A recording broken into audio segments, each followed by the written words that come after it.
जय हिंद। देखिए, चाइना का एक इतिहास रहा है कि वो एक कम्युनिस्ट कंट्री है और अपने देश के अंदर हो रहे विद्रोहों को दबाने के लिए अपनी जनता को मीडिया से दूर रखता है और विदेशी आक्रमण या किसी छोटे मोटे लड़ाई का सहारा लेता है ताकि वहाँ की देश इसे भूल सके। ऐसे ही 1962 में हुआ था। 1960 में माओ के खिलाफ वहाँ आंतरिक विद्रोह की संभावना हो रही थी। माओ ने इसका फायदा उठाते हुए 62 की लड़ाई थोप दी भारत के ऊपर और अक्साई चीन का एरिया कब्जा कर लिया। उसी समय इसने ताइवान के इसे क्या नाम है, अरुणाचल प्रदेश को अपना दक्षिणी तिब्बत कहता था। ऐसा नेहरू के समय हुआ था। अभी यहाँ पर सी जिनपिंग जो है, इसके समय भी बहुत तेजी से विरोध हो रहा है। चाइना में सी जिनपिंग के खिलाफ बहुत तेजी से बगावत हो रही है।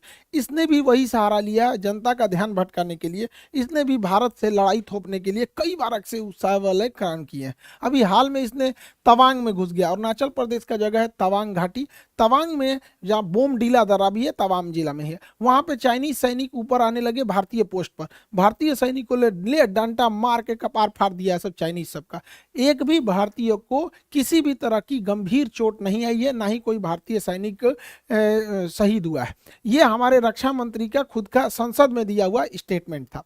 और वहीं चाइनीज मीडिया इस पर एकदम चुप है। जब चाइनीज पिटाते हैं सब ना तो एकदम चुप हो जाते हैं। सर आपको याद होगा जो जून 2020 पिटाया था, 6 महीना बाद बोला था कि हाँ हम लोग पिटा गए। वो सब इतनी होता है, ऐसा आके भाज रहा था, सब मार यहाँ पे लाठी लाठी का पार फाड़ दिया सब चाइनीज सबका। चाइना वहां से भाग निकला और अभी चाइना कुछ नहीं बोल रहा है। अपनी जनता का ध्यान भटकाने के लिए ये कभी ताइवान के ऊपर अटैक करता है, कभी ये भारत की ओर। अभी इसके जो फाइटर जहाज थे सब वो कई बार उत्तराखंड के पास में मडराने लगे सब। उत्तराखंड के पास मडराने के भी कई रीजन है। उत्तराखंड में अभी भारत और अमेरिका की सेना यहाँ बहुत करीब नंदा देवी पर्वत के पास आकर चाइना के पास युद्धाभ्यास की। इसीलिए वो अपने ड्रोन को, और उसने सबसे बड़ा जो बमवर्षक जहाज बना है S-20 ये बमवर्षक जहाजों को भारत की सीमा के पास उड़ाते रहता है। तो भारतीय सेना भी अपनी वायु से एयरफोर्स को तुरंत एक्टिवेट कर देती है और एयरफोर्स भी ऊपर से जाके वार्निंग देने लगती है कि अगर इधर की ओर आओगे तो तुम्हारा भी इलाज कर दिया जाएगा बढ़िया से। चाइना को पता चल गया है कि भारत की अब विदेश नीति जो है काफी एग्रेसिव हो गई और ये होना भी चाहिए। हमें अपने दुश्मनों को पहचानने में क्षणिक भी देर नहीं करनी चाहिए। इंडियन एयरफोर्स अब काफी तेजी से चाइना का मुकाबला करने लगती है। चाइना के साथ समस्या ये है कि यहाँ पे तिब्बत है। तिब्बत का पठार इतना ऊंचा है कि यहाँ पे कितना भी बेहतरीन जहाज दे दीजिए, कितना भी बेहतरीन जहाज, वो अपने फुल कैपेसिटी से नहीं उड़ सकता है क्योंकि तिब्बत के ऊपर ऑक्सीजन की मात्रा बहुत कम होती है और किसी भी जहाज हो गया उसमें ईंधन जलने के लिए ऑक्सीजन की जरूरत ज्यादा होती है। तो यहाँ कितना भी बढ़िया जहाज रहेगा, यहाँ से यहाँ आने में अपनी पूरी पावर नहीं लगा सकता है। जबकि भारत का जहाज तो इधर ही रखा हुआ है यहाँ पर, इसके लिए ज्यादा उधर नहीं है, इसी को ज्यादा दिक्कत आता है। आपको पता होगा तिब्बत और हिमालय के ऊपर से कोई कमर्शियल जहाज जाते भी नहीं है सब यहाँ पे। तो इंडियन एयरफोर्स काफी एग्रेसिव में इसमें आगे बढ़ रही है। लेकिन चाइना इसे अन्य जगहों से घेरना चाह रहा है। पाकिस्तान के सहारे घेरना चाह रहा है, इधर मलक्का के सहारे, इधर तंजानिया के सहारे, तंजानिया के साथ इधर से मलक्का को इधर से, और ऐसे चारों ओर से चाइना भारत को घेरना चाह रहा है। हालांकि भारत भी इससे अब काउंटर अटैक के मूड में आ गया है। भारत अपने वायुसेना की ताकत को लगातार बढ़ा रहा है। एयर बेसेस को भारत बढ़ाया जा रहा है। अभी गुजरात में दीसा एयरबेस का शिलान्यास किया गया। यह एयरबेस बहुत जरूरी था। दीसा एयरबेस कहाँ है उससे पहले आपको पाकिस्तान के एयरबेस का आइडिया होना चाहिए। पाकिस्तान का इधर का एरिया है बलूचिस्तान, इधर उसके दुश्मन कम है अफगानिस्तान है, तो उसमें अफगानिस्तान के पास कोई उतना टेक्नोलॉजी ही नहीं है। और उसका ज्यादातर एयरबेस अगर आप देखेंगे तो ये भारत की ओर मिलेगा। ये उसने पाक ऑक्युपाइड कश्मीर है, पीओके पे कब्जा कर लिया है यहाँ पे। अब यहाँ अगर आप ध्यान देंगे तो ये पाकिस्तान के बहुत सारे एयरबेस है, जिसमें एक तो यहाँ शहबाज एयरबेस इसका बहुत प्रसिद्ध है। यहाँ F-16 जहाजें रहती हैं। शहबाज एयरबेस, सुकूर एयरबेस, यहाँ पर मीरपुर एयरबेस, ये 3 एयरबेस पाकिस्तान के बहुत ही फ्रंट लाइन की एयरबेस है भारत को आगे की ओर काउंटर करने के लिए। और एक कश्मीर के पास में आया स्कार्दू एयरबेस। ये एग्जाम में क्वेश्चन पूछते हो भैया स्कार्दू एयरबेस कहाँ, पीओके में ही है स्कार्दू। तो कुछ जगह जो है ना करंट में जब फेमस हो जाते हैं तो उससे कुछ कुछ क्वेश्चन पूछता है, इसलिए याद रखने आता है।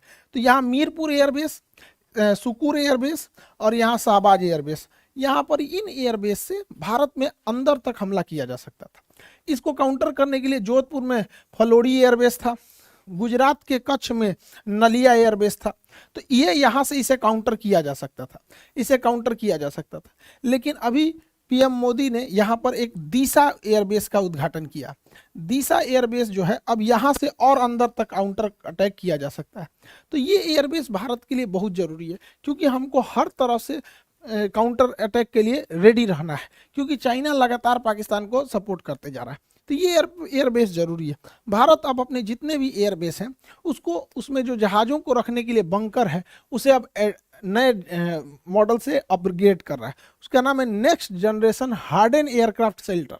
ये इतने मजबूत होते हैं कि रनवे के बाद जहाज को अगर इसमें ले आ देते हैं तो इसके ऊपर 1000 किलो का भी बम गिरा दिया जाता है ना, इसको कोई असर नहीं होता है। इसकी टेस्टिंग हो चुकी है। देखिए ये जहाज इसी के अंदर था, ये जहाज इसके अंदर था, इसको रख के तोड़ा है सब, ये ऊपर वाला ब्लास्ट हो गया है, जहाज चुपचाप निकल के चला गया। तो ये भारत इसको बहुत तेजी से अपने हर एक एयरबेस में इसको ला रहा है, ताकि जहाज जो है एयरबेस पे भी सेफ रह सके, ताकि युद्ध की स्थिति में काउंटर अटैक किया जा सके। भारत इसको बहुत भली भांति से समझ गया है कि अब हम लोगों को एग्रेसिवली आगे बढ़ना पड़ेगा, क्योंकि चाइना लगातार हमें घेरते आ रहा है। इसलिए भारत ने अपने यहाँ, ये तो हो गया अफगानिस्तान के लोगों को भारत से बहुत लगाव रहता है।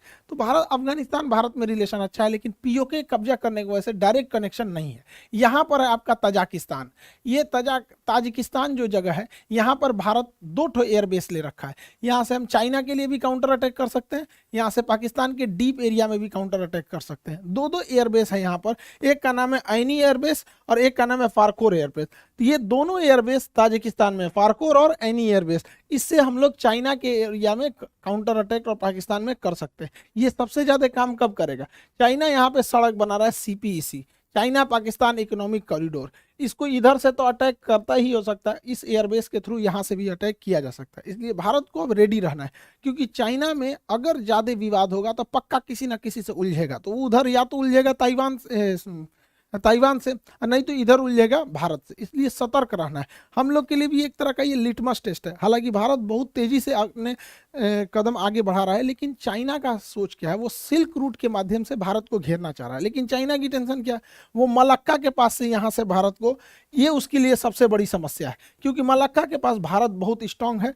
यहाँ पर हमारा अंडमान निकोबार है।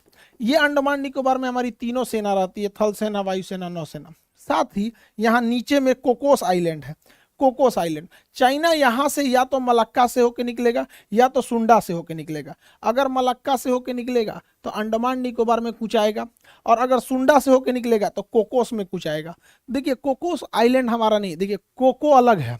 कोको आइलैंड म्यांमार के पास है, हम ही लोग का था, नेहरू ने गिफ्ट दे दिया यहाँ पे।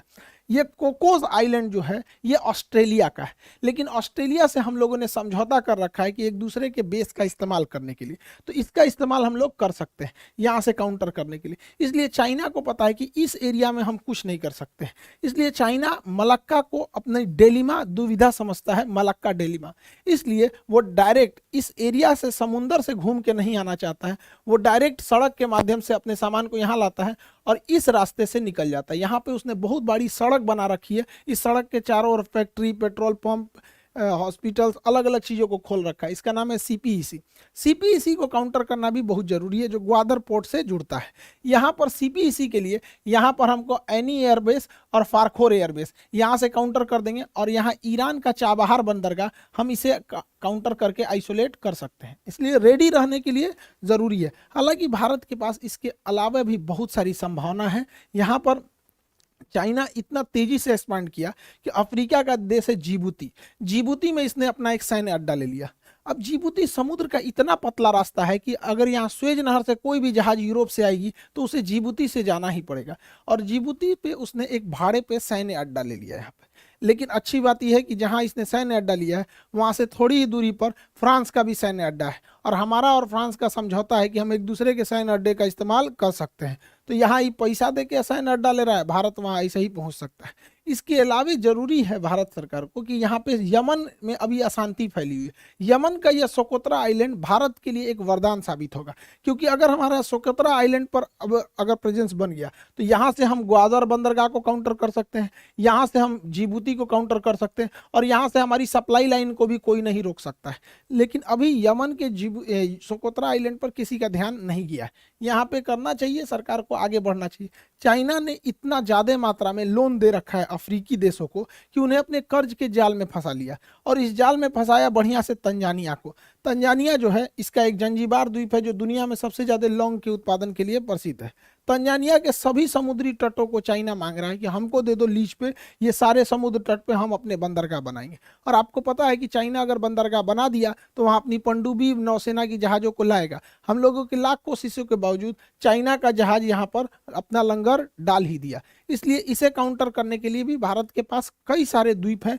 सेशेल्स का द्वीप एजम्पशन आइलैंड जिस पे भारत अपना मतलब बेस बनाने वाला है, सेशेल्स में यहाँ पर है। मॉरिशस में एग्लीगा द्वीप है। ये दोनों द्वीप यहाँ से काउंटर अटैक के लिए यहाँ पर अवेलेबल हो सकते हैं। तो कहने का सेंस ये है कि भारत को पहले से अब रेडी रहना चाहिए, क्योंकि चाइना में जहां उथल पुथल होगा तो सी जिनपिंग अपने देश की जनता का ध्यान अपने ओर से हटाने के लिए वो कि या तो ताइवान की ओर हमला करेगा या तो फिर भारत की ओर। हालांकि भारत की ओर करेगा नहीं, अब उसको पता है कि 62 नहीं रह गया, यहाँ पे आदमी दौड़ा के मारेगा उसको। हालांकि युद्ध में अब अगर देखेंगे तो वर्तमान परिदृश्य में कई सारी चीजें चेंज हो गए हैं। यूक्रेन युद्ध में ड्रोन ने पूरी तरह से कंप्लीट सिनेरियो को ही चेंज कर दिया।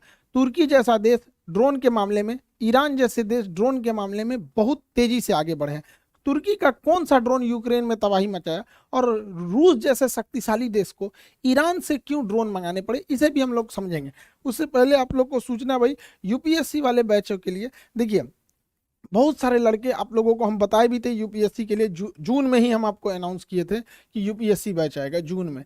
लेकिन यूपीएससी बैच सबसे बेहतर बन सके, इंडिया में वर्ल्ड क्लास के टीचर्स का सिलेक्शन हो सके, इसलिए काफ़ी डिले हो गया था इस मैटर को लेकर। लेकिन अब बहुत अच्छे अच्छे टीचर जुड़ चुके हैं हम लोग के साथ। हिस्ट्री के लिए मणिकांत सर हैं, आपके पॉलिटी के लिए राजेश मिश्रा सर हैं, और भी बहुत सारे टीचर हैं हम लोग के। एक एक करके अब हम लोग सबके बारे में जानते चलेंगे। यहाँ पर यूपीएससी के बैच में जितने लड़के इनरोल नहीं हो पाए थे, अब आप लोग इनरोल हो जाएंगे, ताकि जो लड़के ऑलरेडी एप्लीकेशन में पढ़ रहे हैं वो इनरोल हो चुके हैं। तो यूपीएससी वाले बच्चे आप लोगों के लिए बहुत कम में फी है, 7500 में। ये हो सकता है कि कुछ 8000 के आसपास या फिर इसी में रहेगा, इतना फीस है। सबसे कम फी, एकदम क्वालिटी वाइज सबसे बेहतरीन रखा गया इसको। इसमें आपका पीटी और मेंस सभी को कवर कराया जाएगा, जैसा कि आपको वादा किए थे कि हम लोगों को यूपीएससी के सेक्टर में बहुत आगे काम करना है। ये ज़रूरी भी है, क्योंकि हिंदी मीडियम के लड़के जो गांव के पृष्ठभूमि के थे, बड़ी फीस की वजह से वो पढ़ाई नहीं कर पाते थे। मेरी भी मजबूरी थी, एप्लीकेशन में उतना जगह नहीं था, जिस वजह से हमको एप्लीकेशन के लड़कों को बोलना पड़ा। फिर आप लोग यूट्यूब परिवार आपको कैसे छोड़ सकते हैं, तो आप लोग को भी कर रहे हैं। तो गाँव का जितना भी लड़का है, जिन लोगों को अब दिल्ली जाने के लिए पैसे नहीं थे, अब वहाँ गाँव तक में आपको अब शिक्षा दी जा सकती है। तो अभी ये है आपका, जितना जल्दी इसमें इनरोल हो जाएंगे लोग, उतना जल्दी क्लास हो जाएगा। क्योंकि एप्लीकेशन वाले ऑलरेडी इनरोल हो गए हैं, तो उनको 2 दिन हम रोक लेंगे। संडे को आप दोनों लोग को जैसे उनका पहले से एडमिशन हो गया, आप लोगों को इधर 4 दिन टाइम देते हैं, फिर संडे से हम दोनों का क्लास एक साथ चालू कर देंगे। तो जो लोग एप्लीकेशन पे ऑलरेडी जुड़ गए हैं, उन लोगों का क्लास संडे तक के लिए थोड़ा सा डिले किया गया, ताकि इन लोगों को भी एक साथ जोड़ के क्लास को आगे प्रोसीड किया जा सके। तो संडे से तक आप लोग को टाइम है। आप यूपीएससी में जितने नए लड़के हैं जुड़ेंगे, और एक एक करके आपको सारे टीचर से हम इंट्रोड्यूस कराते रहेंगे। आप लोगों को भी बहुत मजा आने वाला है। अब यूपीएससी में क्या है कि अब फीस कम होने की वजह से बहुत नॉर्मल फीस कर दी है। पहले आप जाएंगे तो 2-2.5 लाख रुपए फीस पड़ती है दिल्ली में।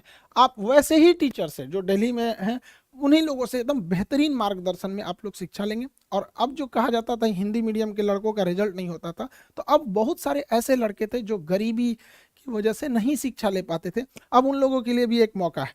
तो आई होप आप इसको समझे होंगे। अब एक एक करके हम आपको यूपीएससी के शिक्षक लोगों से मिलाते रहेंगे। आप लोगों से भी कहते हैं मन लगा के पढ़ाई कीजिएगा, माँ बाप का सपना पूरा कीजिए, देश बदलिए, और कोशिश कीजिए कि जब अधिकारी बने तो एकदम जमीनी लेवल पे काम करें, ताकि देश आगे बढ़ सके। आई होप आप इसे समझे होंगे। मिलेंगे नेक्स्ट क्लास में। जय हिंद।